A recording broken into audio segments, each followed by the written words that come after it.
আমার বয়স এখন ২৬, আমি প্রায় ১১ বছরের বেশি সময় ধরে হস্তমৈথুনের মতো খারাপ কাজে লিপ্ত। আমার ৪ মাস হলো এই কাজ থেকে নিজেকে বিরত রেখেছি। আর সুন্নাতে কোর্স করছি, আলহামদুলিল্লাহ ৫ ওয়াক্ত সালাত আদায় করছি, কোরআন তেলাওয়াতও শিখছি। আমি জানতে চাই কিভাবে আল্লাহ তাআলার কাছে ক্ষমা চাইলে আল্লাহ মাফ করবেন। আর এই ২৬ বছরের জীবনে অনেক নামাজ রোজা আদায় করিনি, আরও অনেক খারাপ কাজ করেছি, এগুলোর কি আল্লাহ আমাকে মাফ করবেন? এরপরে প্রশ্ন হলো, একজন মহিলা আল্লাহর নামে এক জোড়া কানের দুল দান করার নিয়ত করেছেন। পরবর্তীতে তিনি যদি সেই কানের দুল দান না করে কানের দুলের বর্তমান বাজার মূল্য সমপরিমাণ টাকা আল্লাহর রাহে দান করেন, তাহলে কি তার সে মানত বা দান আদায় হয়ে যাবে কিনা? শরিয়া দৃষ্টিকোণ থেকে বিষয়টির সমাধান কি? গত শুক্রবার আপনি বলেছিলেন যে পাঞ্জাবির হাতা ভাঁজ করা অবস্থায় নামাজ পড়া উচিত নয়। আমি একজন সাধারণ ছাত্র এবং সাধারণ প্যান্ট পরি। অনেক সময় আমার প্যান্ট টাকনোর নিচে নেমে যায়, সেক্ষেত্রে কি নামাজের আগে প্যান্ট ভাঁজ করে টাকনোর ওপরে তুলে নেওয়া যাবে? এ বিষয়ে আপনার মতামত কি? কোরআন হাদিসের আলোকে জানালে উপকৃত হব। ফুটপাতে ব্যবসা করা কি হালাল? সাধারণত ফুটপাতে রাস্তা দখল করে দোকান করা হয়, যার ফলে সাধারণ লোকদের যাতায়াতে কষ্ট হয়। আবার বেশিরভাগ ক্ষেত্রে এলাকার নেতাদের কিছু টাকা দিয়ে দোকান নিতে হয়, যে টাকার পরিমাণও একেবারে কম নয়। আমার বাবাকে অনেকবার বুঝিয়েছি যে জুয়া না খেলার জন্য, কোরআন শরীফ দিয়ে ওয়াদা করিয়েছি, কিন্তু তিনি তারপর জুয়া খেলেন না। আমি মোটরসাইকেল স্কিলে বর্তমানে ভর্তি আছি। আমার ছেলে হিসাবে কি করণীয় বলবেন? আমার প্রশ্ন হলো, মুসলমান হয়েও কি কেউ অন্য ধর্ম নিয়ে গবেষণা করতে পারে? আমার একটা প্রশ্ন হচ্ছে যে আমাদের সিলেট বিভাগের মধ্যে কন্ট্রাক্ট ম্যারেজ বেশি হচ্ছে। কন্ট্রাক্ট ম্যারেজ হচ্ছে লন্ডনে যাওয়ার মাধ্যম। ৬ মাস বা ১২ মাস সংসার করা হয়, তারপর কন্ট্রাক্ট অনুযায়ী তা ভাঙা হয়। ইসলাম শরীয়ত অনুযায়ী বিবাহ কি ঠিক না বেঠিক বুঝিয়ে বলবেন। আমি আপনার স্কিলে আছি, আমার এলাকাবাসী বলতে বলেছেন। অনেক সময় দেখা যায় প্যান্ট নাভির নিচে পরা হয়, তবে তার উপরে শার্ট থাকে যা নাভি থেকে নিচের অংশ সম্পূর্ণ ঢেকে রাখে। এই অবস্থায় কি নামাজ আদায় করা সহি হবে, নাকি নামাজের জন্য প্যান্ট নিজেই নাভির উপর থেকে সতর ঢাকার বিধান অনুযায়ী পরা আবশ্যক হবে? একজন মুসলিম হিসাবে আমি চাই আমার হস্তশিল্প রান্না যেন কেবল পেটের ক্ষুধা নিবারণ না করে বরং রুহের খোরাক হয়। সম্প্রতি আমি আসন্না স্কিলের কুকিং অ্যান্ড ক্যাটারিং ম্যানেজমেন্ট কোর্সে ভর্তি হয়েছি। রান্নাকে ইবাদতে পরিণত করতে এবং রান্নাকৃত খাবার খেয়ে মানুষের হৃদয়ে যেন ইমানের শক্তি এবং আল্লাহর আনুগত্য বৃদ্ধি পায়, এই জন্য রান্নার সময় কী কী সুন্নাহ এবং জিকির আমল অনুসরণ করা উচিত? আমি সাধারণত ইমাম যখন গোপনে সূরা ফাতিহা পড়েন, আমিও তখন সূরা ফাতিহা তেলাওয়াত করি, কিন্তু কোনো কোনো ইমামের পেছনে ৩ বা ৪ আয়াতের বেশি দ্রুত চেষ্টা করার পরও পড়তে পারি না। কিছু ইমাম সাহেব জোহর ও আসরের ৪ রাকাত নামাজ মাত্র ৪-৫ মিনিটে শেষ করেন, কিভাবে সম্ভব? আমি মনে করি তারা উচ্চারণ সহ তেলাওয়াত করেন না, তেলাওয়াত করে থাকেন মনে মনে হয়তো। ইমাম সাহেবদের এ ব্যাপারে তাদের উদ্দেশ্যে কিছু বলেন। আমার ২০ বছর বয়সে আমি একটি প্রেম করি। মেয়েটা আমাকে ভালোবাসতো, কিন্তু দুই ফ্যামিলি বিয়েতে রাজি হয়নি। তারপর মেয়েটিকে অন্য জায়গায় বিয়ে দিয়েছে তারা। এখন আমার ২৮ বছর, কিন্তু আমার বিয়ের প্রতি আর আগ্রহ নাই। আমি আপনার স্কিলে আছি, বিয়ে না করা ইসলামে শরীয়ত অনুযায়ী কি বলবেন প্লিজ? দেখুন, এইরকম এই কাছাকাছি প্রশ্ন এর আগে অনেকবার আমাদের কাছে আসছে। যেহেতু আমাদের স্কিলের কোনো ছাত্র লিখেছেন প্রশ্ন, এই জন্য এটা আবার রিপিট করছি উত্তরটা। এর আগে বহুবার আমরা এই প্রশ্ন উত্তর দিয়েছি কাছাকাছি প্রশ্নের। কেউ যদি কারোর সাথে হারাম সম্পর্ক করে, তো এটা তো অন্যায়, গুনাহের কাজ। গুনাহের কাজ করার পর যদি আবার কোনো কারণে তাকে হারাতে হয়েছে, বিয়ে করতে পারে নাই, তো মনের দুঃখে বিয়ে না করার মতো নির্বুদ্ধিতা, এর মতো বোকামি আর কিছু হতে পারে না। কারণ যেই লোকটাকে বিয়ে করার জন্য প্ল্যান করেছেন আপনি, সেই লোকটা আরেকজনের সাথে বিয়ে বসে সুখে শান্তিতে আছে। তো আপনার উচিত তাকে দেখায়া 4টা বিয়ে একসাথে করা। যে তুমি যদি একটা করে থাকতে পারো আমার ছাড়া, তো আমার সমস্যা কি? তুমি যদি আমারে ছাড়া অন্য কোথাও বিয়ে করে সুখে শান্তিতে থাকতে পারো, তো আমি তোমার চেয়ে আরো বেশি পারি। জায়গায় ছিলাম সেটা আমি বুঝলাম, এখন আরো শুকরিয়া আদায় করবো আরো বেশি। আলহামদুলিল্লাহ, আমি ভুল জায়গায় ছিলাম, আল্লাহ আমারে বাঁচাইছে। অজায়গায় ছিলাম, আমি যদি বিয়ের পরে ধরাটা খাইতাম, আগে ভাগে আল্লাহ আমাকে বাঁচাই দিছে। শুকরিয়া আদায় করে তাড়াতাড়ি বিসমিল্লাহ পড়ে বিয়ে করে ফেলা উচিত। এখন অভিমান করে সে সুখে শান্তিতে সংসার করে যাচ্ছে, জীবনযাপন করে যাচ্ছে, আর আমি বোকার মতো বলতেছি 28 বছর হয়ে গেছে, 38 বছর হয়ে গেছে, আমি আর বিয়ে করব না, আমি মরে যাব, আমি শেষ হয়ে যাব। তো এটার মতো বোকামি, এটার মতো পাগলামি আরেকটা হতে পারে না। বুঝাচ্ছে কথা? এই জন্য এই জায়গায় সংশোধনী আনা উচিত। মানুষ আল্লাহর অবাধ্যর পথে যখন যায়, তখন নানাবিধ অশান্তি শুরু হয়। এই জন্য দেখবেন ওই যে হারাম যত সম্পর্ক আছে এই সম্পর্কগুলো করার পর মানুষের মধ্যে অস্থিরতা বাড়ে। এই জন্য যে অবৈধ সম্পর্ক এবং হারাম প্রেমের যত গান আছে এই সবগুলোতে দেখবেন চলে গেলাম, মরে গেলাম, বাঁচাতে পারবে না কেউ, আমি শেষ হয়ে যাব, আমি মরে যাব। তো কপাল পোড়া, মরার রাস্তায় তো গেছো, তুমি বাঁচবা কিভাবে? বাঁচা এত সোজা? গেছো তুমি মরার রাস্তায়, তো তোমার মুখ দিয়ে তো ওইটাই বাইর হবে যে আমি বলবো না, মরে যাব, আমি শেষ হয়ে যাব। তোমার আল্লাহ নিষেধ করছে ওইদিক যাইও না। এখন যায়া দেখতেছো জ্বালা পোড়া শুরু হয়ে গেছে, তো জ্বালা পোড়া তো হবেই, গেছেই তো জ্বালা পোড়ার পথে মিয়া। বৈধভাবে হালালভাবে বিয়ে শাদী করো, তোমার জ্বালা পোড়া হবে না, প্রশান্তি হবে। আল্লাহ কোরআনে বলেছেন আদম আলাইহিসসালামের জন্য হাওয়াকে সৃষ্টি করেছেন, মানুষের জন্য, পুরুষদের জন্য আর স্ত্রীকে সৃষ্টি করেছেন কেন? লিতাসকুনু ইলাইহা, তার কাছে গেলে প্রশান্ত হয়ে যাবে, আর হারাম জায়গায় গেলে অস্থির হয়ে যাবে, পেরেশানি হয়ে যাবে। এই দেখছেন অশান্তি শুরু হয়ে গেছে, গুনাহ করছেন, অশান্তি শুরু হয়ে গেছে। এখন উচিত হলো তওবা করা এবং দ্রুত বিয়ে করা। এর বাইরে আরেকটা জিনিস আছে আমাদের দেশে এখন, বিবাহ ফোবিয়া। গোটা দুনিয়াতে এটা আছে, আমাদের দেশে নতুন করে, কারণ আমরা নতুন পাগল, অন্যরা পুরান পাগল। আল্লাহর অবাধ্য হওয়ার ক্ষেত্রে তারা আমাদের চাইতে সিনিয়র, আমরা এখন মুসলমানরাও তাদের মতো হওয়া ধরছি। এখন বিয়ের আগে ইটিস পিটিস করে একটু স্বাভাবিক হওয়ার চেষ্টা, একটু কি বলে তথাকথিত বোঝাপড়ার চেষ্টা। আরে কিসের বোঝাপড়া? ধানাই পানের জায়গা পান না ভাই। বিয়ের আগে বলে যে বোঝাপড়া না হলে হঠাৎ একটা মানুষের সাথে কেমনে থাকে। সেকুলার পাড়াতে এটা খুব পপুলার একটা কথা, যে বিয়ের আগে একটু আধটু উঠা বসা, কাছে যাই, ঘেসি, বসি, দড়ি মাছ না চুই পানি, এরপর আস্তে আস্তে বিয়েতে যাই। হঠাৎ করে বলা নাই কোয়া নাই, শুধু একটা দেখা সাক্ষাতের পরে বিয়ে হয়ে একটা লোকের সাথে কিভাবে থাকে? বাহ্যিকভাবে খুব যৌক্তিক মনে হয় যে হ্যাঁ আপনার খুব বোঝাপড়া হলো, 2 বছর, 4 বছর, 6 বছর রিলেশন হলো, এরপরে একসাথে বিয়ে হয়ে গেল। তাহলে বোঝাপড়ার পর বিয়ে হলে ওটা তো টেকার কথা, কারণ বুঝে শুনেই তো নিছে নাকি? এগুলো কি বেশি টিকে না কম টিকে? চায়না মালও তো আর একটু বেশি টিকে, চায়না প্লাস্টিকই তো আর একটু বেশি টিকে। আর আমাদের বাপ চাচারা যে বিয়ে শাদী করছেন, আমরা তো এখন দেখতে পাইতেছি, আগের যুগে মানুষ এত লাজুক ছিল, এত লজ্জা, এত শরম ছিল, দেখতে নিয়ে গেছে মাথা উঠায় তাকায়ও নাই মুরব্বীদের সামনে, লজ্জা। কি বিয়ে করে আনছে নিজেও জানে না। বাসরাতে আসছে, বিদ্যুৎই নাই গ্রাম, হারিকেন ডিম করে জ্বালানো আছে। এখন জোরে জ্বালালে আবার পাশের ঘর থেকে বোঝা যাবে, কারণ কাঁচা ঘর, পাশের রুম থেকে দেখা যাবে। বেচারা তার বউটা একটু ভালো করে দেখতেও পারে নাই। এই বউ নিয়ে সংসার করছে 60 বছর, 70 বছর, 80 বছর টিকে গেছে। জাপানি মালও এত টিকে না, এইরকম টিকে গেছে। এখন শয়তান বুদ্ধি দিয়েছে কি, না না না না, আগে একটু বোঝাপড়া দরকার আছে। আল্লাহর বিধানের বাইরে যে যাবে তার কপালে জ্বালা পোড়া ছাড়া আর কিচ্ছু হতে পারে না। শান্তি শুধু আল্লাহর বিধানের মধ্যেই আছে। অতএব বিবাহ ফোবিয়া যেটা আজকে পৃথিবীতে তৈরি হয়েছে, ভয়াবহ একটা বিষয়। মানব সভ্যতা হুমকির মধ্যে পড়তে পারে যদি এই বিবাহ ফোবিয়া এভাবে টিকে থাকে। কারণ সাংসারিক এই বিধি ব্যবস্থা যদি পৃথিবীতে টিকে না থাকে, মানব সভ্যতা টিকে থাকাটা কঠিন হবে। এই জন্য ইসলামে সবচেয়ে জঘন্য শাস্তি হলো বিবাহিত মানুষ যদি ব্যভিচারে লিপ্ত হয়। কারণ বিবাহের টেন্ডেন্সি সমাজ থেকে দূর হয়ে গেলে, দেখেন উন্নত দুনিয়াতে এখন কত বাবা মা আমাদের কাছে আসে, আর আমাদের দেশেই শুরু হয়ে গেছে। ছেলে 32-35 হয়ে গেছে, বাপ মা এসে বসে আছে, ভাই একটা দোয়া দরুদ পানি পড়া টড়া দেন, ছেলে তো বিয়ে করে না। পানি পড়ার কাজ এটা? পোলারে শেষ করে ফেলছেন, বা যেভাবে সে নিজেকে শেষ করে ফেলছে। এখন তার ভিতরে আতঙ্ক তৈরি হয়েছে। আতঙ্ক কোত্থেকে তৈরি হয়েছে? যে আইডিওলজি আজকে আমরা ধারণ করছি, এটা আমাদের জীবনকে শেষ করে দিচ্ছে। বিয়ে করার আগে আতঙ্ক তো কেন তৈরি হয়? ছেলে চিন্তা করে একটা মেয়ের সাথে বিয়ে বসবো, কি জানে কি হয়, তার সাথে আবার শেয়ারিং, কেয়ারিং, অনেক কিছু স্যাক্রিফাইসিং, কে সব ঝামেলা যায়। ইনকাম করতেছি, হ্যান্ড টু মাউথ আছে, ঘুমাচ্ছি, ভালোই তো, ভেজালে কেন যাব? এটা হলো স্বার্থপর মানুষের কথা, স্বার্থপর মানুষের কথা। আমি একজন মানুষের সাথে জীবনযাপন করব, আমার জীবন সঙ্গিনীর সাথে জীবনসঙ্গীর সাথে জীবনযাপন করব, আমার বিবির সাথে, স্ত্রীর সাথে, স্বামী স্ত্রী পরর সাথে জীবনযাপন করব। কিছু ক্ষেত্রে আমি স্যাক্রিফাইস করব, কিছু ক্ষেত্রে সে স্যাক্রিফাইস করবে। এর মধ্য দিয়ে একটা জান্নাতি পরিবেশ তৈরি হবে।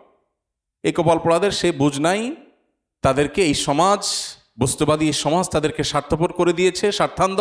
তারা শুধু চাচা আপনা জান বাঁচা, একটা মিথ্যা কথা, নিজে বাঁচলে বাপের নাম। এই মিথ্যা কথা এবং এটা ভুল কথা, একটা ভ্রান্ত কথা মানুষের মাথায় ঢুকে দেওয়া হয়েছে। এখন চিন্তা করে যে আমি কেন আরেকজনকে জীবনে এনে ঝামেলা আনতে যাব? আরে ভাই, কিছু ঝামেলা পোহান। গোলাপ ছিঁড়তে 1-2টা কাঁটা খেতে হয়, 1-2টা কাঁটা বিদ্ধ হতে পারে, কিন্তু আমি তো দিন শেষে হাতে গোলাপ পাবো। এখন যদি বলেন যে না ভাই, কে কাঁটা টাটা ঝামেলা যায়, তো আপনার কপালে গোলাপ নাই, আপনি পানসে জীবন দিয়ে দুনিয়াটা পার করে দেন। সাংসারিক জীবনে যদি কোনো স্বামী স্ত্রী পরস্পরের মধ্যে হালকা বাদানুবাদী হয়, যারা বিবাহিত এবং যাদের মধ্যে দিন চর্চা আছে, দিনই বুঝ আছে, মাশাআল্লাহ, তারা বলতে পারবেন ঝগড়ার পরের দিনগুলো এটা ঝড়ের পরের শীতল পরিবেশের মতো হয়, ঠিক না? আবিয়াত্তারা ঠিক বলতেছেন? আপনাদের এক্সপিরিয়েন্স আছে? আমাদের স্কিলের ছেলেরা তো বেশিরভাগ আবিয়াত্তা তোমরা তো, অভিজ্ঞরা ভালো বলতে পারে।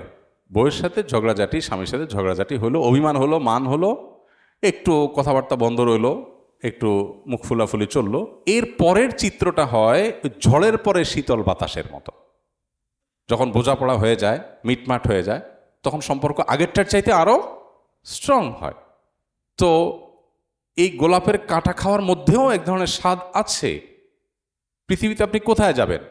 আপনি কোনো অফিসে কাজ করতে যাবেন, সহকর্মী সব তো মন মতো হবে না। কারোর সাথে বনবে, কারোর সাথে বনবে না। কেউ আপনাকে ছোট করবে, কেউ আপনাকে ভালো বা বড় করে তুলবে, কেউ হয়তো বসের কাছে ভালো হইতে চাবে, কেউ হয়তো আপনাকে ঠেলা দিতে যাবে। তো তাই বলে কি আপনি কাজ বন্ধ করে দিবেন? তো এই যে অতি স্বার্থপর হয়ে যাওয়া, অতি নিজেকে নিয়ে ব্যস্ত হয়ে থাকা, এটা কোনো ভালো কালচার না। এই কালচারটাই আজকে বিবাহ ফোবিয়া আমাদের সমাজে তৈরি করেছে। মেয়েদের ক্ষেত্রেও সেম। 25-30 হয়ে গেছে, বিয়ের কোনো না খবর নাই, বাপ মা বললেও বিয়ে করতে চায় না, তার বিয়ের প্রতি কোনো আগ্রহ নেই। নবী করিম সাল্লাল্লাহু আলাইহি সাল্লাম বলেছেন, তাজাওয়াজু, তোমরা বিবাহ করো, বিবাহ করো। শুধু বিবাহ করো তা বলে নাই, আল ওয়াদুদ আল ওয়ালুদ, সেই ফ্যামিলিতে বিয়ে করো যেই ফ্যামিলিতে বাচ্চা কাচ্চা বেশি হওয়ার কালচার আছে, বাচ্চা কাচ্চা বেশি হয়। এর আগে বলছিলাম যে আমাদের এক বন্ধু আছে, নিউ ইয়র্কে থাকে। সে তার কথা এটা, মানে এটা আমার কথা না, জাস্ট তার কথাটা একটু অভিনব, সেজন্য বললাম। সে বলতেছে যে আমি ওসিয়ত করে যাচ্ছি, আমার 2টা মেয়ে আছে, এদেরকে বিয়ে দিতে, যেই ফ্যামিলিতে অনেক ছেলে মেয়ে আছে ওই ফ্যামিলিতে যেন বিয়ে দেওয়া হয়। 1-2টা বাচ্চা আছে, এরকম ফ্যামিলিতে যেন আমার মেয়েটাকে বিয়ে দেওয়া না হয়। এটা আমি আমার ফ্যামিলির সবাইকে ওসিয়ত করছি। আমি বেঁচে থাকলে তো আমি করবো, আমি মরে গেলে যেন এটা খেয়াল করা হয়। তাই আমি বললাম যে সবাই তো উল্টাটা চায়, আপনি এটা কেন চাইলেন? সবাই চায় যে সিমসাম ফ্যামিলি, মাত্র 1-2 জন, দেবর ভাবি খুব বেশি নেয়, যা ঝামেলা নেই।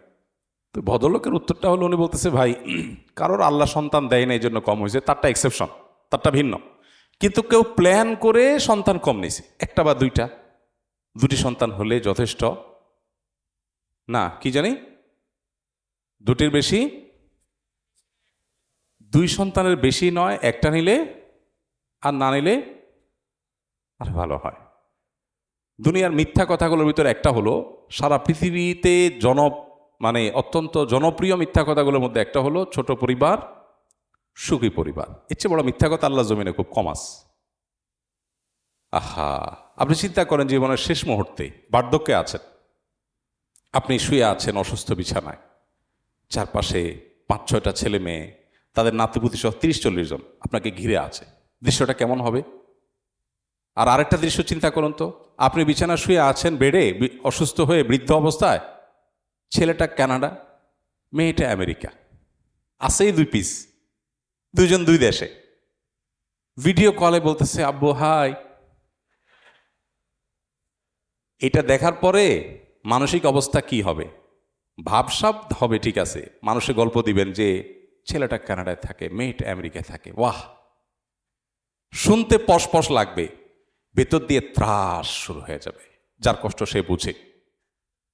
সন্তান কাছে নাই, নাতিপুতি বছরকে বছর ও ভিডিও কলে একটু দেখে, এটা যে কি জ্বালা, কি কষ্ট, এটা বেশিরভাগ মানুষই বোঝেন না। এই জন্য দিন আমাদেরকে বলেছে আমরা যেন কোরআন এবং হাদিসের কাছে সমর্পণ করি, এর মধ্যেই কল্যাণ আছে।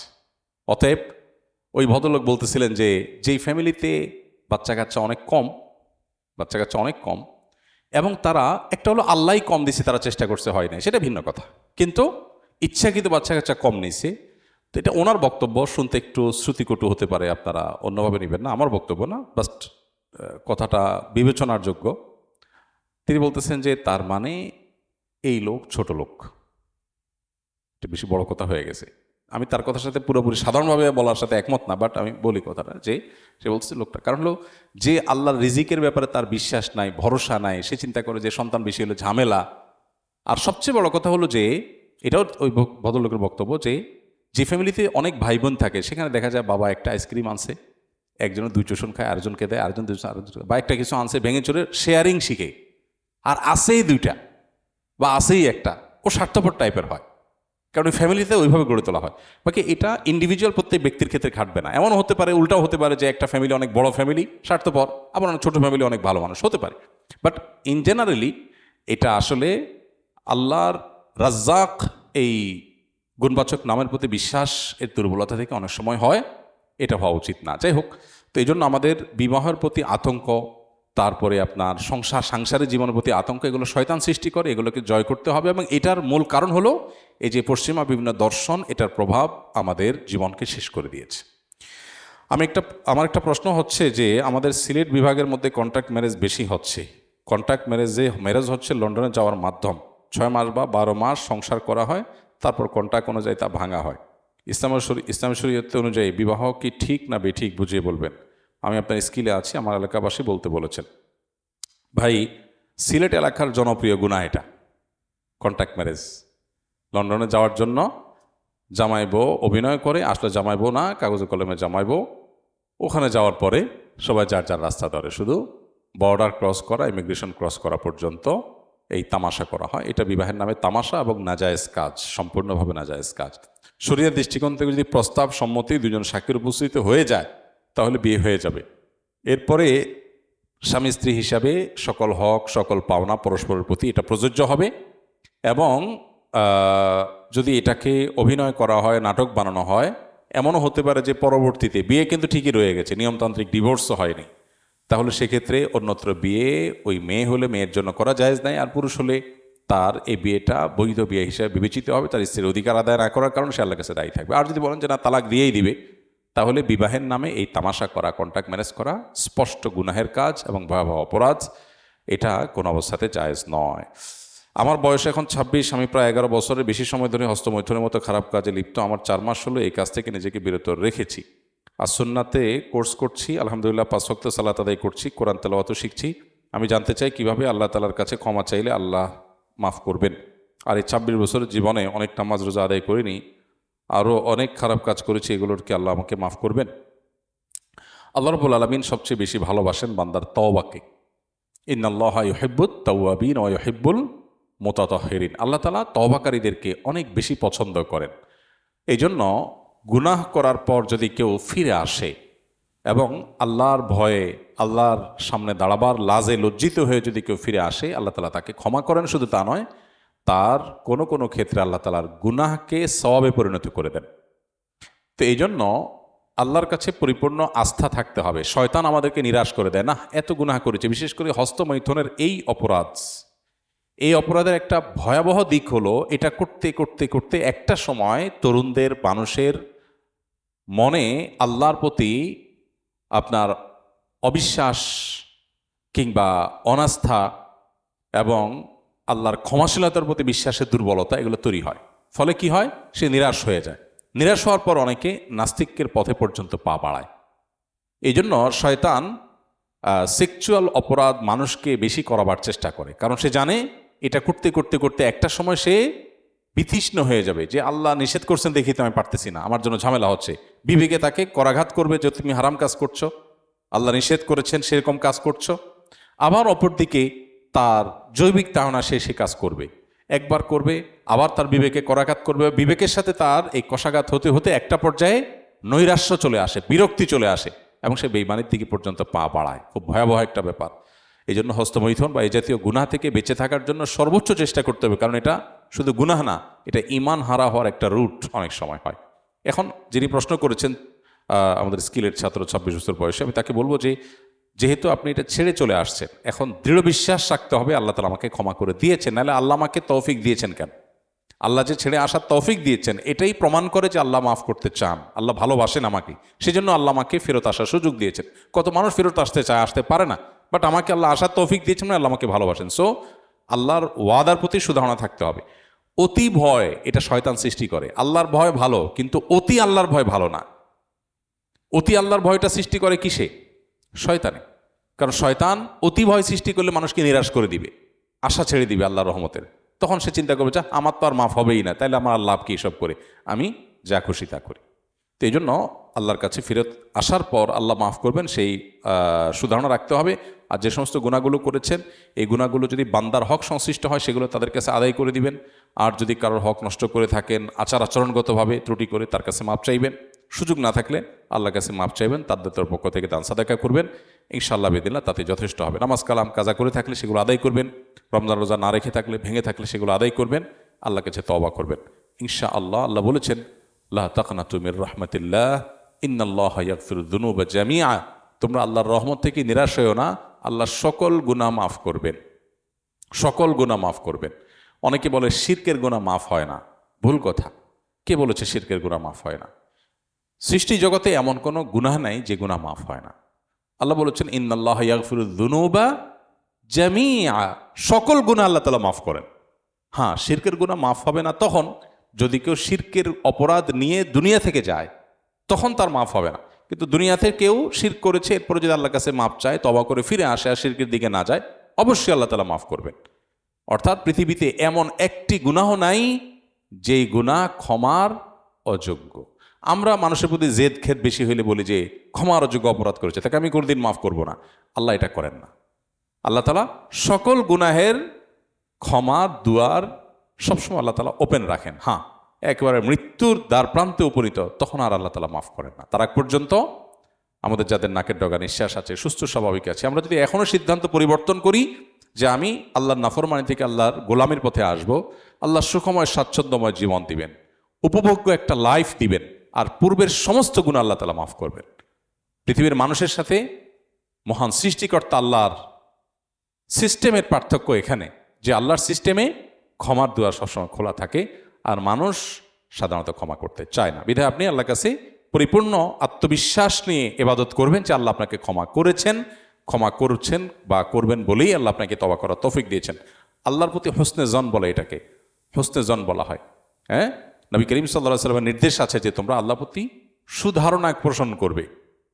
এবং আল্লাহ তাআলা বলেছেন হাদিসে কুদসিতে, আনা ইনদা যন্নি আবদি বি, বান্দা আমার প্রতি যেমন ধারণা করবে আমি তেমন আচরণ করব। আল্লাহ আমাকে ক্ষমা করবেন, আমি যেহেতু তওবা করে ফেরত এসেছি, ছেড়ে দিতে পেরেছি, অবশ্যই আল্লাহ আমাকে মাফ করবেন। এই পজিটিভ ধারণা আল্লাহর প্রতি রাখলে আল্লাহ সেইটাই আপনার সাথে আচরণ করবেন। অনেক সময় দেখা যায় প্যান্ট নাভির নিচে পরা হয়, তবে তার উপরে শার্ট থাকে যা নাভি থেকে নিচের অংশ সম্পূর্ণ ঢেকে রাখে।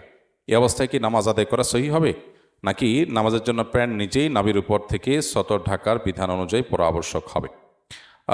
খুবই গুরুত্বপূর্ণ প্রশ্ন। নাভির নিচের অংশ সতর, নাভি থেকে নিয়ে হাঁটু পর্যন্ত পুরুষরা এটা ঢেকে রাখতে হবে। এটা যদি উন্মুক্ত থাকে আর নামাজ পড়ে, তাহলে নামাজ হবে না।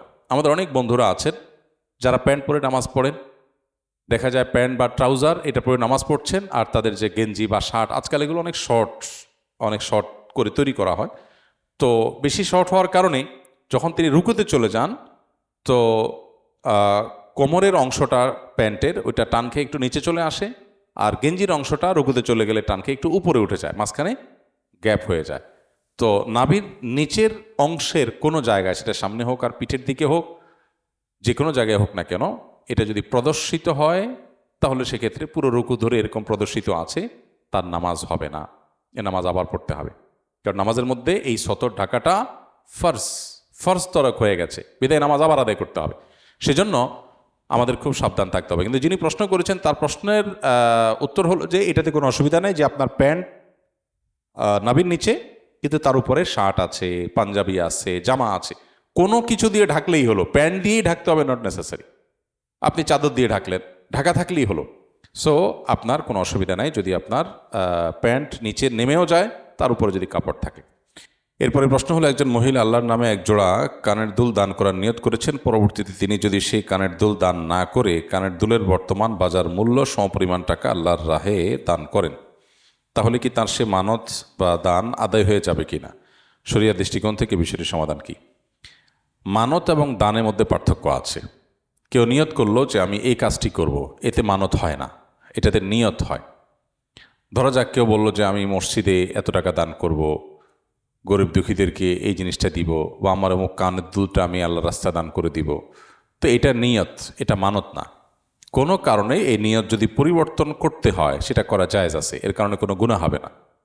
ধরা যাক যে তার এর চাইতে ইম্পর্টেন্ট কোনো ইস্যু চলে আসছে, তিনি আর দানটা করতে পারেন নাই।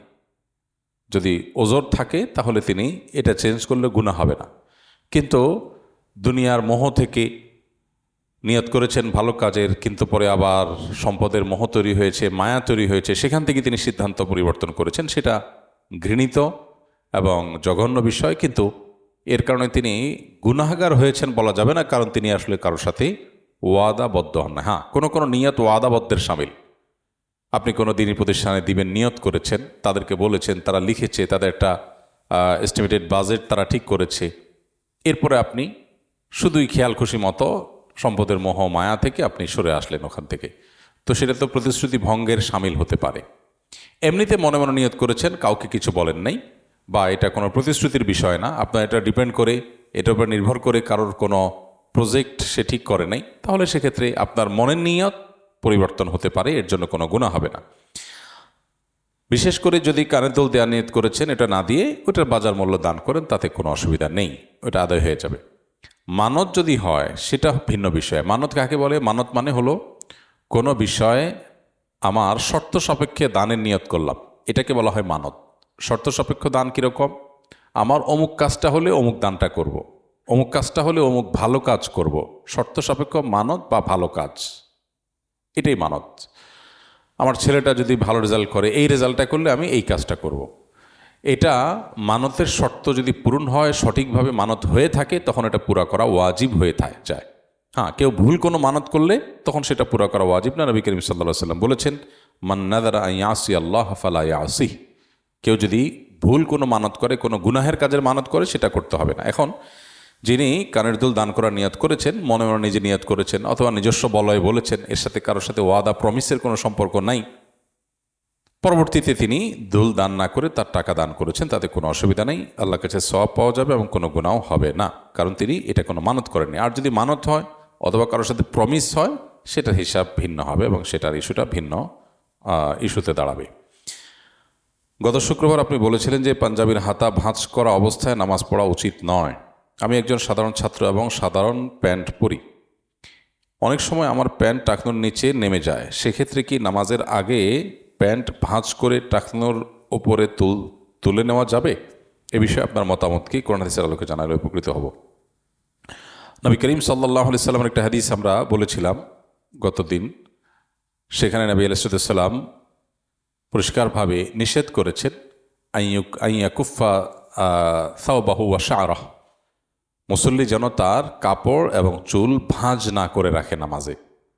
কাপড় ভাঁজ করে রাখার একটা পদ্ধতি হলো হাতা ভাঁজ করে রাখলাম, আরেকটা পদ্ধতি হলো পুরো জামাটাই ভাঁজ করে নিলাম। তো এরকম কাপড় ভাঁজ করে নামাজ পড়তে নবী সাল্লাল্লাহু আলাইহি সাল্লাম নিষেধ করেছেন। এই জন্য উলামা ইকরাম, ফোকাহা ইকরাম এটাকে মাকরুহ বলেন, যে কাপড় ভাঁজ করে নামাজ পড়া যাবে না, বরং হাতা ভাঁজ করা থাকলে ওটাকে খুলে দিতে হবে, কাপড় ভাঁজ করা থাকলে ওটাকে খুলে দিতে হবে, এরপরে নামাজে দাঁড়াতে হবে। এখন প্রশ্ন হলো, যেটা লিখেছেন প্রশ্নকর্তা, যে টাকনোর নিচে প্যান্ট আছে, এটা ভাঁজ করতে হলো, তাহলে সেক্ষেত্রে সেটা কি নিষিদ্ধের আওতায় পড়বে কিনা? তো এইটার উত্তর হলো যে টাকনোর নিচে যদি প্যান্ট চলে যায় তাহলে সেটা তো হারাম।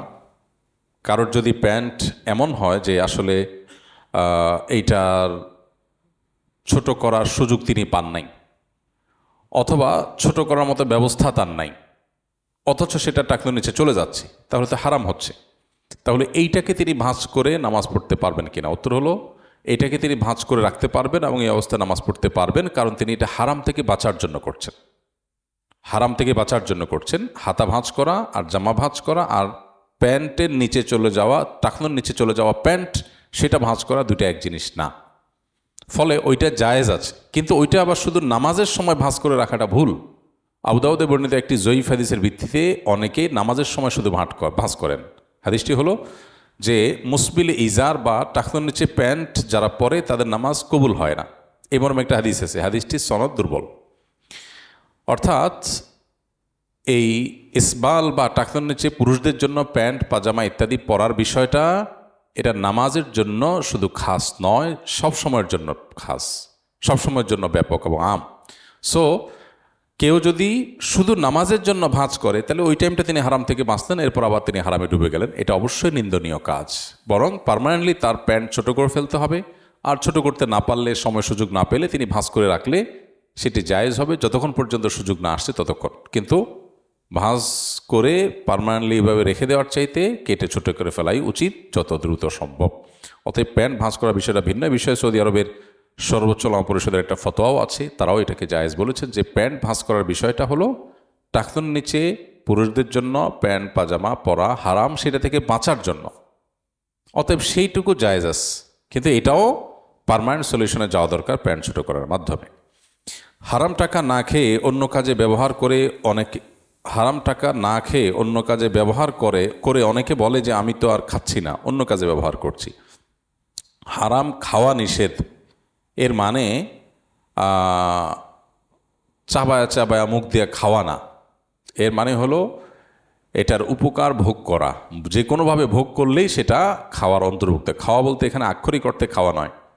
হারাম সম্পদ আল্লাহ খেতে নিষেধ করেছেন, তো কেউ তো টাকা পয়সা চাবায়া খায় না, টাকা পয়সা দিয়ে জিনিস কিনে খায়। তাহলে তো এভাবে বলা যেতে পারে যে আমি তো টাকা খাচ্ছি না, টাকা দিয়ে আমি জিনিস কিনে খাচ্ছি। তাহলে ডাইরেক্ট হারাম তো খাইলাম না, আমি হারামের কেনা জিনিস খাইলাম। তো এরকম যদি কারোর কুবুদ্ধি মাথায় আসে, তাহলে এটা শয়তান এর সরবরাহকৃত মাসালা। শয়তান তাকে সরবরাহ করেছে হারামে লিপ্ত হওয়ার জন্য। আল্লাহ রাব্বুল আলামিন আমাদেরকে হারাম খেতে নিষেধ করেছেন, এর মানে শুধু আক্ষরিক অর্থে খাওয়া নয়। এবং এটার প্রমাণ আরও বিভিন্ন হাদিস থেকে পাওয়া যায়। নবী করিম সাল্লাল্লাহু আলাইহি সাল্লাম বলেছেন, কোনো ব্যক্তি যখন বাইতুল্লাহ হাজির হয় এবং সে গিয়ে দোয়ায় মাশগুল হয়, তারপরে যায় অনেক দূর থেকে এলোমেলো চুল, ধুলোমলিন শরীর, এগুলো নিয়ে এসে আল্লাহর কাছে দুহাত তুলে দোয়া করে, অথচ তার দোয়া কবুল হবে কোত্থেকে? কারণ তার শরীর হারাম দ্বারা গঠন হয়েছে, পোশাক আশাক হারাম দ্বারা গঠন হয়েছে। সেই জন্য হারাম খাওয়া শুধু না, পোশাক, শরীর, সম্পদ এগুলোকে হারাম দ্বারা গঠন করাটাও নিষেধ। তাহলে বোঝা গেল শুধু খাওয়া বলতে শুধু মুখ দিয়ে খাওয়া নয়, বরং যতভাবে উপকার ভোগ করা হতে পারে হারামের, সবগুলোই হারাম। অতএব এই জন্য অনেকেই মনে করেন যে ব্যাংক থেকে প্রাপ্ত সুদের টাকা, আবার ব্যাংকের যে প্রসেসিং কস্ট, এলসি বা অন্যান্য ক্ষেত্রে, অথবা অ্যাকাউন্টের যে ম্যানেজমেন্ট কস্ট, অথবা কার্ডের যে ইয়ারলি কস্ট নেয়, ওইটা সুদ থেকেই কেটে দিব। আমি তো আর খাইলাম না, ব্যাংক থেকে নিলাম, ব্যাংকে আবার দিয়ে দিলাম, তো এটা আমার খাওয়াই হলো। কেন হলো? কারণ আমার অ্যাকাউন্টটা ম্যানেজ করার জন্য বা আমার কার্ডটা ম্যানেজ করার জন্য যে ফি তারা নির্ধারণ করছে, আমি মূলত একটা উপকার ভোগ করছি, তার ফি দিচ্ছি। তো ফিটা আমি যখন সুদের টাকা থেকে দিলাম, তখন উপকার ভোগ করে তার বিনিময় দিলাম আমি। একই কথা হলো, ঘুরে ফিরে এটা সুদ খাওয়াই হলো। তো এই জন্য এটা জায়েজ নাই। ফুটপাতে ব্যবসা করা কি হালাল? সাধারণত ফুটপাতে রাস্তা দখল করে দোকান করা হয়, যার ফলে সাধারণ লোকদের যাতায়াতে কষ্ট হয়। আবার বেশিরভাগ ক্ষেত্রে এলাকার নেতাদের কিছু টাকা দিয়ে দোকান নিতে হয়, যে টাকার পরিমাণও একেবারে কম নয়। নবী করিম সাল্লাল্লাহু আলাইহি সাল্লাম বলেছেন, ইয়াকুম ওয়াল জুলুস আলা তারিক, তোমরা রাস্তায় বসবে না, রাস্তায় বসা থেকে তোমরা বিরত থাকবে। রাস্তা দখল করার ব্যাপারে হাদিসের দৃষ্টিভঙ্গি, নবী করিম সাল্লাল্লাহু আলাইহি সাল্লামের নিষেধাজ্ঞা এখান থেকে পরিষ্কারভাবে বোঝা যায়। রাস্তা দখল করে বসা, রাস্তা দখল করে দোকান দিয়ে বসা, সবগুলোই এ হাদিসের আওতায় নিষিদ্ধ। এখন আমাদের দেশে যেটি হয়, রাস্তা দখল করে সেখানে বিভিন্ন ছোট ছোট দোকান হয়। এই দোকানগুলো অনেক গরিব মানুষের জীবিকা নির্বাহের মাধ্যম। তার চাইতে বড় কথা হলো, এগুলো বিভিন্ন সিন্ডিকেট চাঁদাবাজদের চাঁদাবাজির মাধ্যম। বিধায় এগুলোর ব্যাপারে সংশ্লিষ্ট কর্তৃপক্ষের দায়িত্বশীল ভূমিকা রাখা দরকার। পৃথিবীর বহু উন্নত দেশেও যে সমস্ত গরিব বা অভাবী মানুষজন আছে, যারা ক্ষুদ্র উদ্যোক্তা, ছোট ছোট বিজনেস আছে, কোনো রকম তারা সামান্য ভাসমান বা ভ্রাম্যমান ব্যবসা প্রতিষ্ঠান খুলে সেখান থেকে তারা তাদের জীবিকা নির্বাহ করে, তাদের জন্য বিভিন্ন জায়গা নির্ধারণ করে দেওয়া, তাদের জন্য বিভিন্ন রকমের ফ্যাসিলিটিস দিয়ে বিভিন্ন বাজার ডেভেলপ করা, এরকম কাজের নজির সারা পৃথিবীর সব দেশেই আছে। কিন্তু বাজারে উঠতে হবে এবং সেটা ফুটপাতে বসতে হবে এবং ওভারব্রিজের উপরে বসতে হবে, এটা তো জরুরি না। এর বিকল্প বহু ব্যবস্থা সংশ্লিষ্ট কর্তৃপক্ষ চাইলে করতে পারেন এবং সেটা করা উচিত। এখন কোনো ব্যবসায়ী যদি এটা করেন, তিনি অবশ্যই নাজায়েজ কাজ করছেন। আর যারা চাঁদার বিনিময়ে তাকে ওখানে বসাচ্ছেন তারা হলো নাজায়েজ এবং হারাম কাজের, গুনাহের কাজের মহাজনী করছেন, মানে জাহান্নামের দারোয়ানি করছেন সোজা কথা। তাদেরটা আরও ভয়াবহ। নিরুপায় হয়ে কেউ বসেছেন, তার তো আল্লাহর কাছে একটা বলার জায়গা আছে যে আমি চেষ্টা করেছি, আমার জন্য সমাজ বা রাষ্ট্র কোনো ব্যবস্থা করে নাই, আমি নিরুপায় হয়েছি। যদি কেউ নিরুপায় হয়, বেশিরভাগ ক্ষেত্রে মানুষ আসলে নিরুপায় না। শরিয়ার দৃষ্টিকোণ থেকে নিরুপায় এটার ডেফিনেশন অনেক জটিল, অনেক কঠিন। এত সহজ না নিরুপায় হওয়া। আমার জান জীবন হুমকির মধ্যে, আমার ফ্যামিলি না খেয়ে মারা যাবে, এই লেভেলের অসুবিধা আজকের বিশ্ব বাস্তবতায় খুব সচরাচর আমাদের সমাজের মতো দেশে অন্তত সচরাচর হয় না। হ্যাঁ, একটু ভালোভাবে চলা যাবে না বা শহরে বসবাস করা যাবে না, হয়তো অনেক ফ্যাসিলিটিস থেকে আমি বঞ্চিত হব। তো এই জন্য এটা ভ্যারি করে মানুষের পরিস্থিতির উপরে। তবে সাধারণ কথা হলো, রাস্তা দখল করতে নবী সাল্লাল্লাহু আলাইহি ওয়াসাল্লাম নিষেধ করেছেন, রাস্তা দখল করে বসতে নিষেধ করেছেন। অতএব রাস্তা দখল করে আমাদের বসা উচিত নয়। আর এর পেছনের যে সমস্ত সিন্ডিকেট বা চাঁদাবাজরা আছে, প্রশাসনের অনেক অসাধু লোকজন, তারাও টাকা পয়সার বিনিময়ে এরকম জায়গাগুলো ভাড়া দেয়। কার জায়গা কে ভাড়া দেয়? জনগণের চলার রাস্তা ভাড়া দিচ্ছে কোনো নেতা, কোনো অফিসার, কোনো পুলিশ কর্মকর্তা বা কোনো অসাধু কোনো ব্যক্তি। তো এগুলোর বিরুদ্ধে, এগুলো আমরা সবাই জানি, ওপেন সিক্রেট।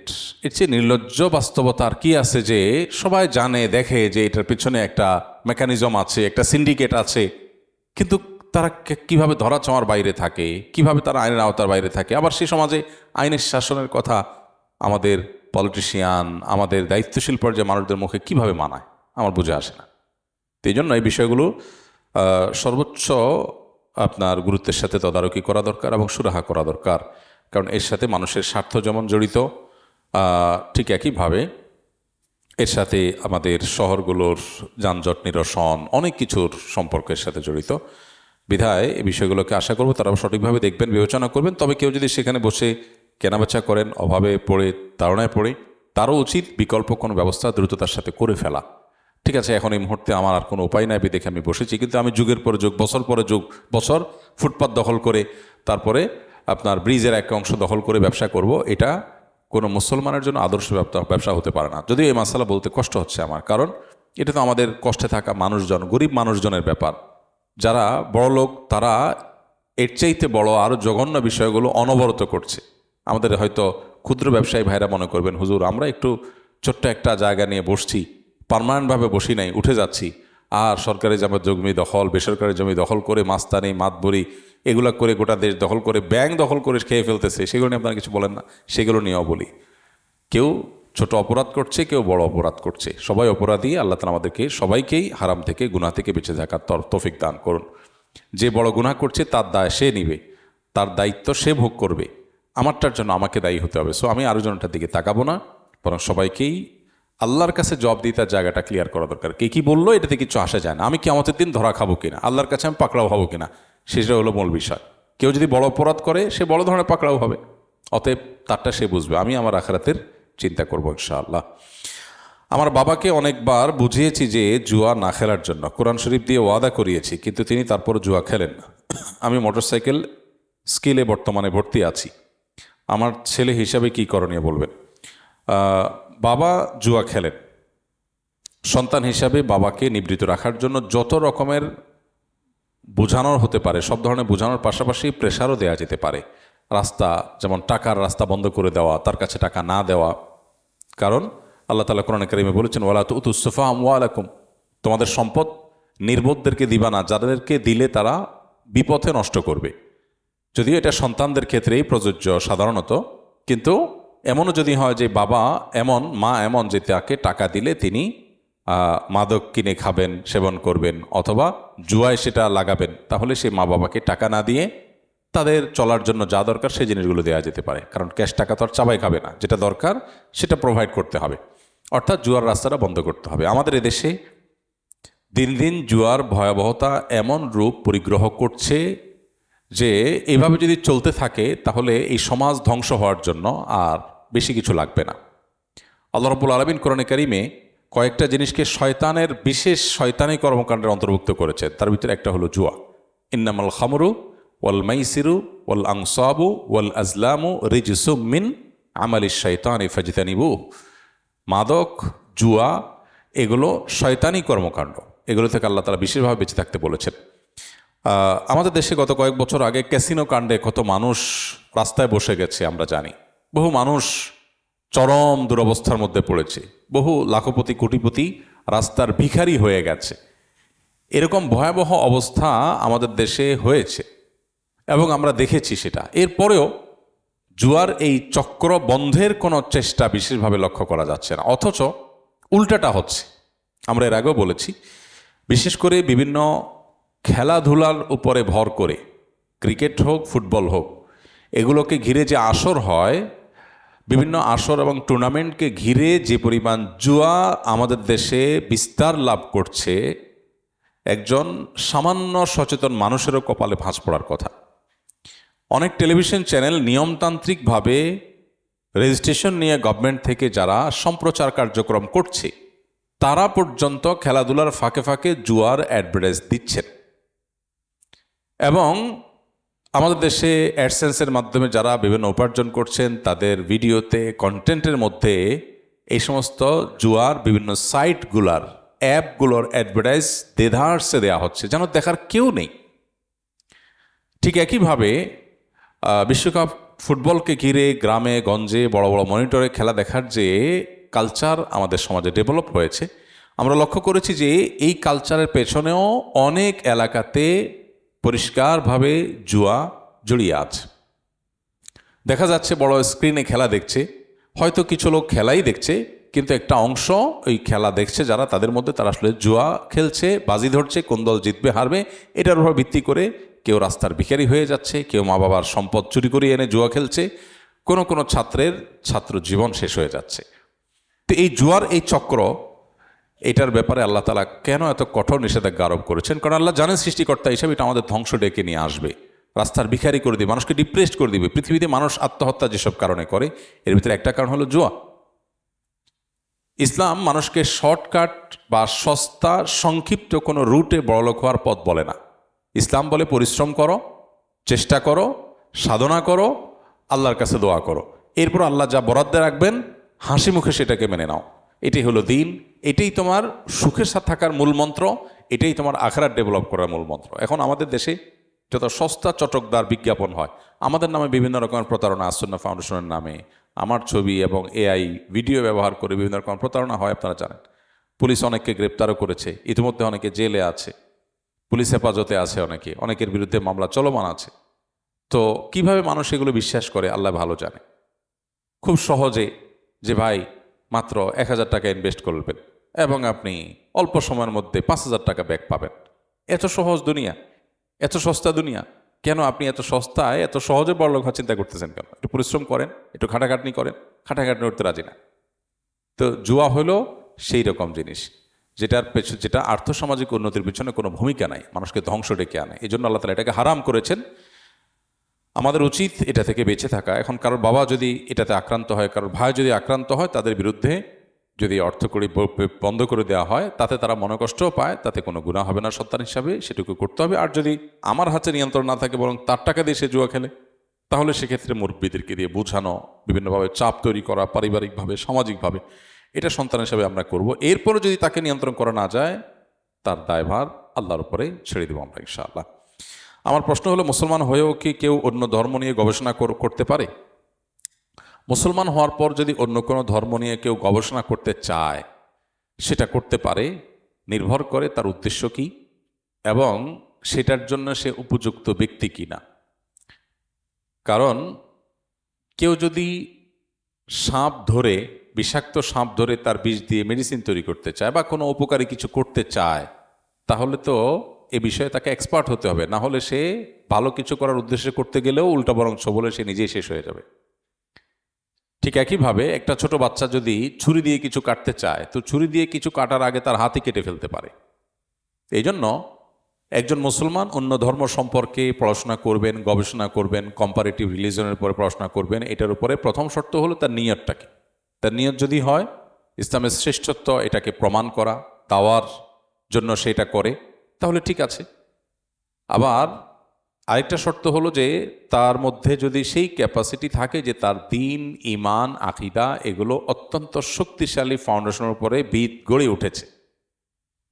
এখন তার আর বিপদগামিতার শঙ্কা নেই, সে সেফ, এতটুকু ক্যাপাসিটি আছে, তাহলে সে অবশ্যই পড়তে পারে। কিন্তু সেটা ছাড়া যদি কেউ করতে যায়, তাহলে সে উল্টা বরং ওই সাপের ছোবলে নিজেই বরং মারা যেতে পারে বা নিজের ইমান আমল শেষ হয়ে যেতে পারে। এই জন্য সবার জন্য এটা জায়েজ নয়, এবং এত উদার হওয়ার সুযোগ ইসলামে রাখা হয়নি। যত উদার হলে আপনি যা খুশি তা করবেন। আসলে পৃথিবীতে যা খুশি তা করার মতো স্বাধীনতা কারোরই নেই।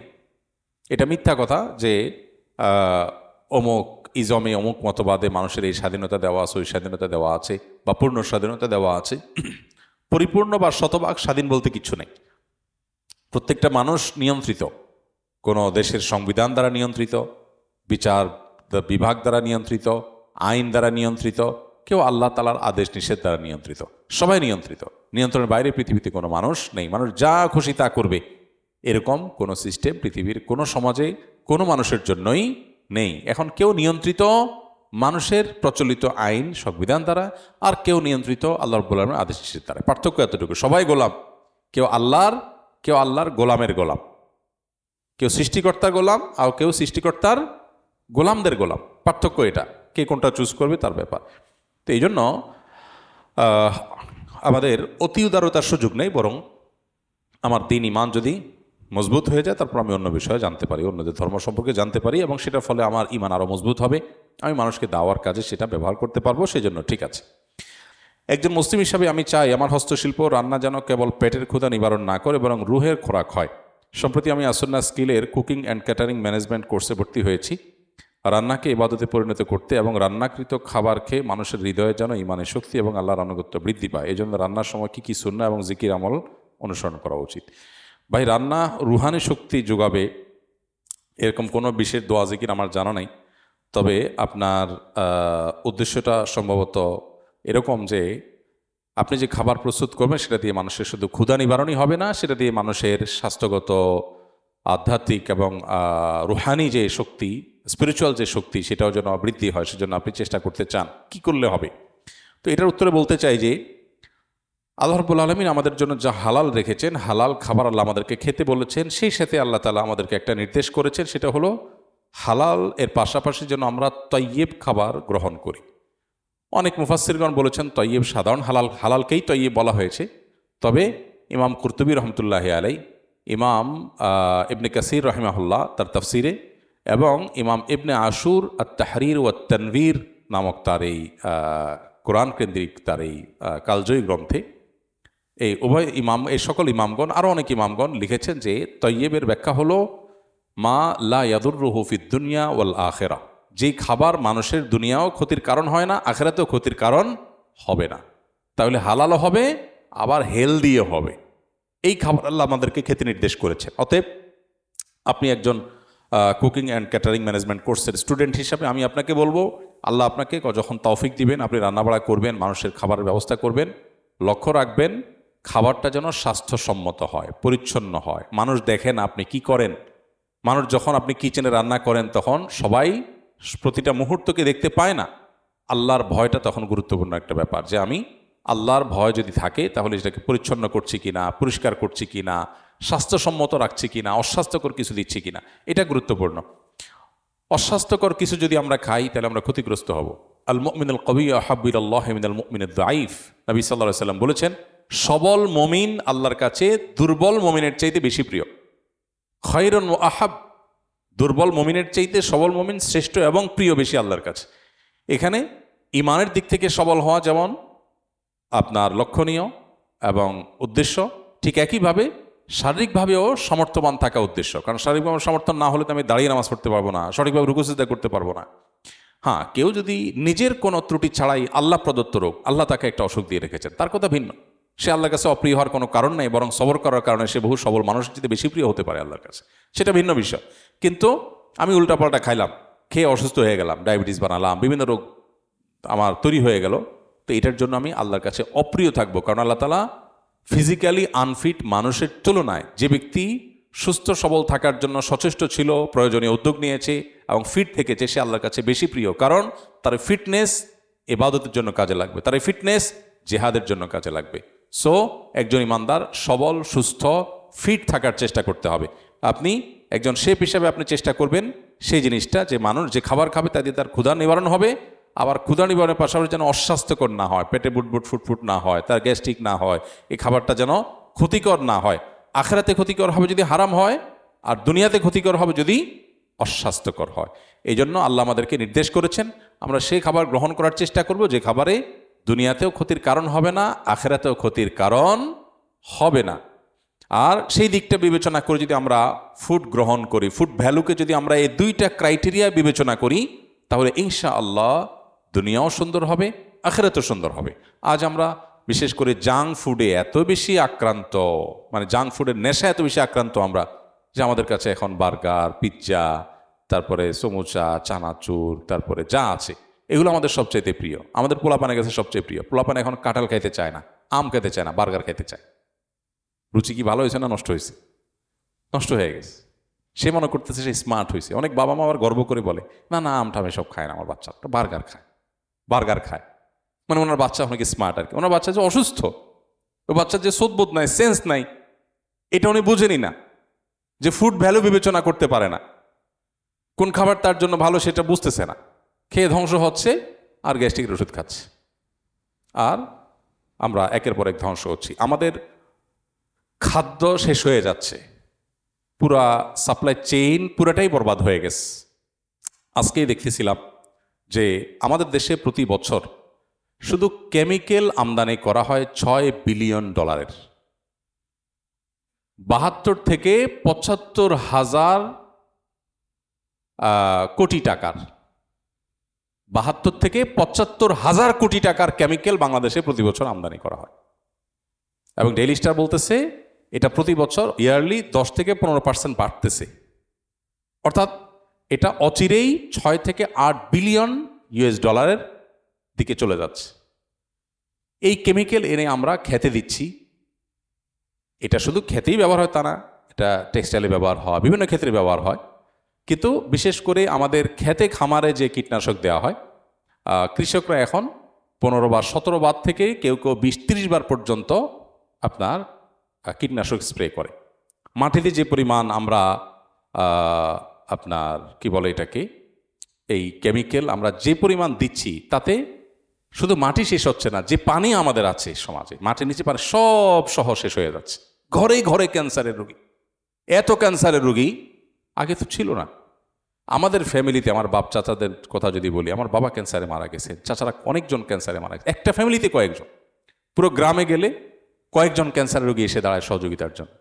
ঘরে ঘরে ক্যান্সার হয়ে গেছে, ঢাকার বাইরে, শহরে, গ্রামে, সব জায়গায়। হার্টের রোগী এত বাড়ছে, তারপরে আপনার কি বলে এটাকে, কিডনির পেশেন্ট এত বাড়ছে যে আমার এক ডাক্তার পরিচিত, কিডনি ডাক্তার, উনি বললেন যে ভাই আমাদের বাংলাদেশে যতগুলো কিডনি ডায়ালিসিস মেশিন আছে কোনোটারই স্লট খালি নেই, স্লট খুব কম মেশিনের খালি থাকে, এই পরিমাণ পেশেন্ট দিন দিন বাড়তেছে।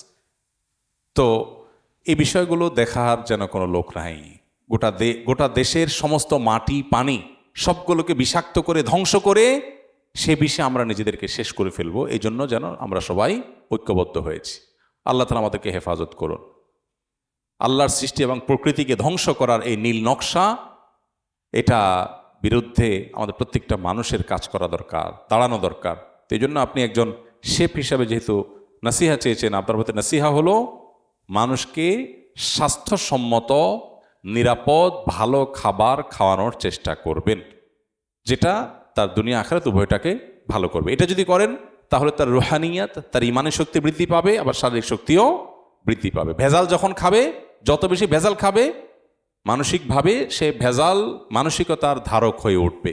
আর যত বেশি পিওর খাবে, যত বেশি ভালো খাবে, সেটারও একটা পজিটিভ প্রভাব তার মধ্যে পড়বে, হালাল হওয়ার পাশাপাশি নির্ভেজাল হওয়া। আল্লাহ আমাদেরকে তৌফিক দান করুন। আমি সাধারণত ইমাম যখন গোপনে সূরা ফাতিহা পড়েন, আমিও তখন সূরা ফাতিহা তেলাওয়াত করি, কিন্তু কোনো কোনো ইমামের পেছনে 3 বা 4 আয়াতের বেশি দ্রুত চেষ্টা করার পরও পড়তে পারি না। কিছু ইমাম সাহেব জোহর ও আসরের 4 রাকাত নামাজ মাত্র 4-5 মিনিটে শেষ করেন, কিভাবে সম্ভব? আমি মনে করি তারা উচ্চারণ সহ তেলাওয়াত করেন না, তেলাওয়াত করে থাকেন মনে মনে। হয়তো ইমাম সাহেবদের এ ব্যাপারে তাদের উদ্দেশ্যে কিছু বলেন, এটা আপনার ভুল ধারণা হতে পারে। ইমাম সাহেবের গতি আর আপনার গতিতে এক না।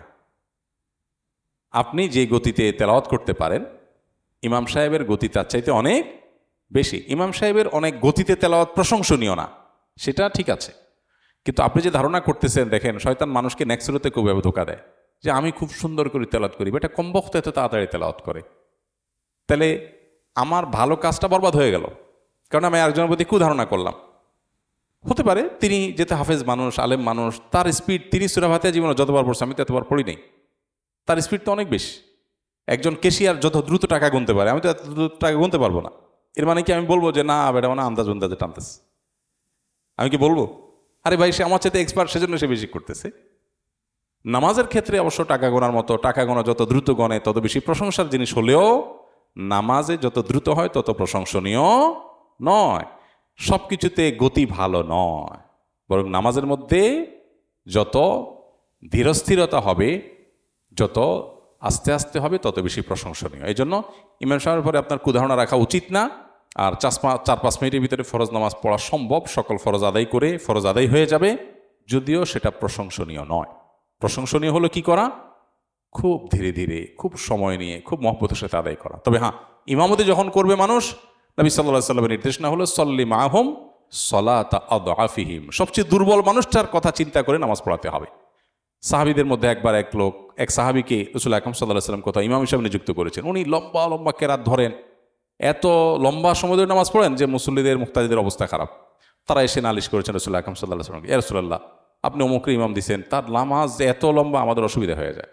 তখন নবী সাল্লাল্লাহু আলাইহি ওয়াসাল্লাম তাকে ডেকে নিষেধ করেছেন, না, এত লম্বা নামাজ পড়াবে না যেটা মুসল্লিদের, মুক্তাদিদের কষ্ট হয়। এখন এই কষ্টের ডেফিনেশন কি আর লম্বার ডেফিনেশন কি, এটা আলোচনার বিষয়। আজকাল এমন অবস্থা হয়েছে যে আমাদের এই মসজিদের কথা শুনি যে মাঝে মধ্যে ইমামকে পেছনতে মুক্তাদিরা কেউ কেউ বলে, ভাই সূরা ইখলাস দিয়ে নামাজ পড়বেন। আমার কাছে খবর আসছে যে ইমামকে কেউ কেউ বলে, ভাই কুল আল্লাহ সূরা দিয়ে নামাজ পড়বেন। কি করেন এত লম্বা সূরা দিয়ে পড়েন? তো এটা তো অসুস্থ হয়ে গেছি আমরা। সেজন্য আল্লাহ আমাদের ইমামদেরকে হেদায়েত দান করুক এবং মুক্তাদিদেরকে আল্লাহ তাআলা হেদায়েত দান করুক। নামাজের মধ্যে যে সময়টা ব্যয় করবো এটা আমাদের কাজে লাগবে, এটাই আখিরাতে আমাদের নামাজকে সুন্দর করবে, আল্লাহর কাছে আমরা প্রিয় পাত্র হব।